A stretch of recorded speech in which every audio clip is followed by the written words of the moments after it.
I headed out to my local dollar store and I picked up some of their cheap white taper candles. And then I headed down to the kitchen aisle and I grabbed two of these oil and vinegar pourers. So I began by taking some of the little flowers, putting them on my taper candle, and then using a mini craft iron just to heat them into the wax. You don't want to press too long on the candle because you will deform the candle shape. So just a little bit of heat to seal the pressed flowers into the wax is all you need. For these little flowers, you can even just heat up the wax with the iron and then press them in yourself, or do it as well with the method with the parchment paper. You do want to use the parchment paper just to protect the flowers and the candle from the high heat of the iron. And then you just work away onto the candle, pressing the flowers down the taper candle. Once I have my candles the way that I like them, we're going to bring in our oil and vinegar pourers, and I'm going to use a craft razor to scrape off the pesky stickers. I'm going to remove the tops, and then I'm going to begin by grabbing my flowers with a pair of fine tweezers, and I'm carefully going to place them through the opening of the jar.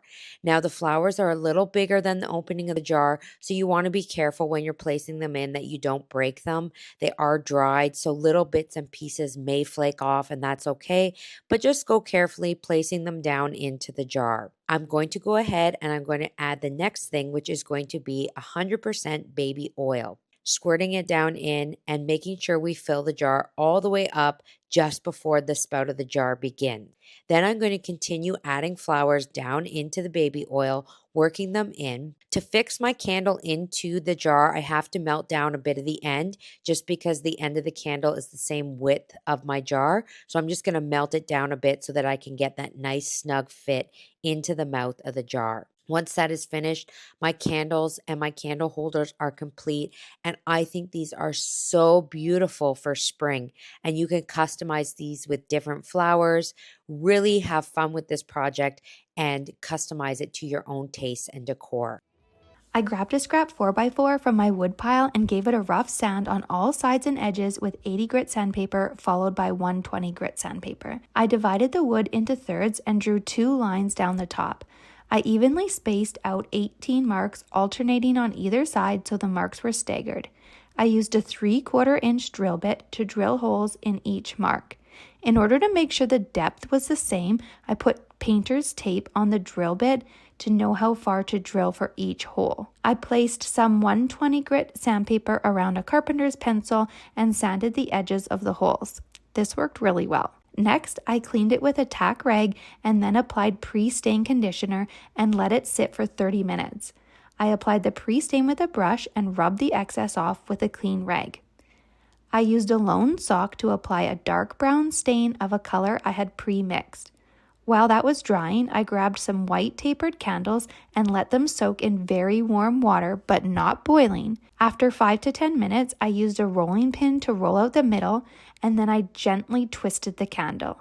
If the candle does not roll smooth as shown in the video, then it needs to sit in the water longer. I repeated this 18 times, and now I have the most beautiful candle holder and unique candles for all occasions. Thanks for watching Hometalk, and see you next time.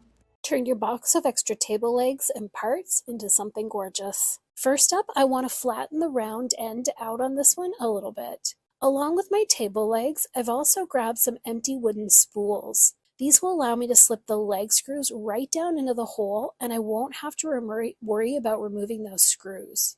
I'm using contact cement to attach all my pieces together. I want to start with the main pieces and stack them up. Now that the main pieces are together, I want to add a base and a top. I had a stack of these flower pot bases, and they're going to be perfect. With everything nice and secure, I want to paint the pieces all white. Painting them with one color will make them look really cohesive instead of a bunch of random things stuck together.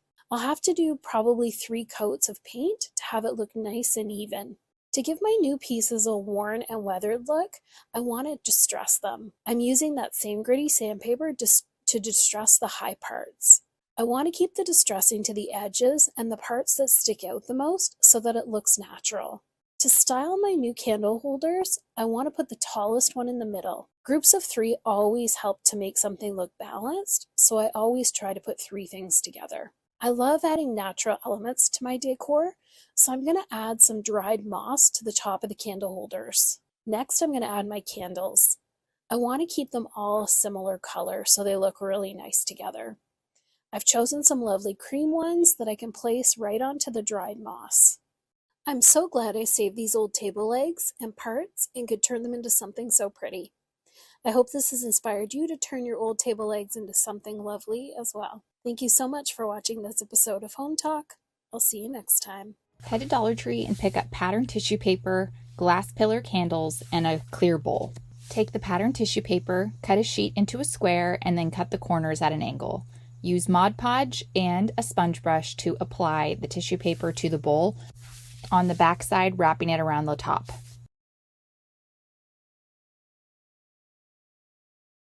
Take pillar candles and melt them down in a double boiler slowly. Take candle wicks and hot glue them into place on the inside of the bowl. Once the wax has melted, slowly pour it into the bowls. Support the wicks with wood skewers to prevent them from falling back into the wax. Once the wax dries, cut the wicks to be the appropriate size. Then you can light them. There you have it, a cheap way to create your own chic anthropology dupe candle on a budget. I hope this inspired you to try this Dollar Tree project in your home. Thanks for watching Home Talk, and see you next time.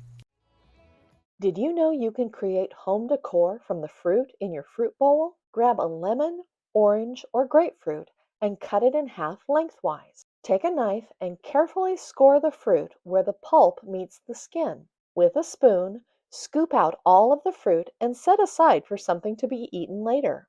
Take a cotton candle wick or a wood wick and insert the bottom of it into its metal stand. Check to make sure that it can stand upright when placed inside the empty fruit skin. Think outside the box and try scooping out other types of fruit. I was able to scoop out a mango by cutting off the top and then thinly slicing off layers of fruit. With any of these fruits, it is important to soak up any excess moisture from the inner skin with a towel. Next, pour candle wax flakes into a candle pouring pot. Then place the pot into another pan or double boiler filled with a few inches of boiling water. As the wax flakes melt, stir with a wooden spoon until all is melted and you have clear liquid wax. Take a spoonful or two of melted wax and pour onto the bottom of a piece of fruit. Place the candle wick in its stand in the puddle of wax and hold it for a few seconds until it is able to stand on its own.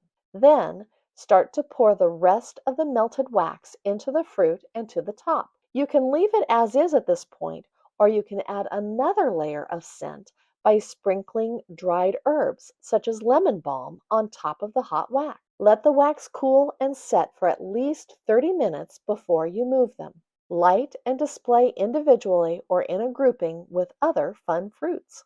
I hope this inspired you to raid your fruit bowl and create some unique and beautiful fruit candles. Thanks for watching Home Talk. See you next time.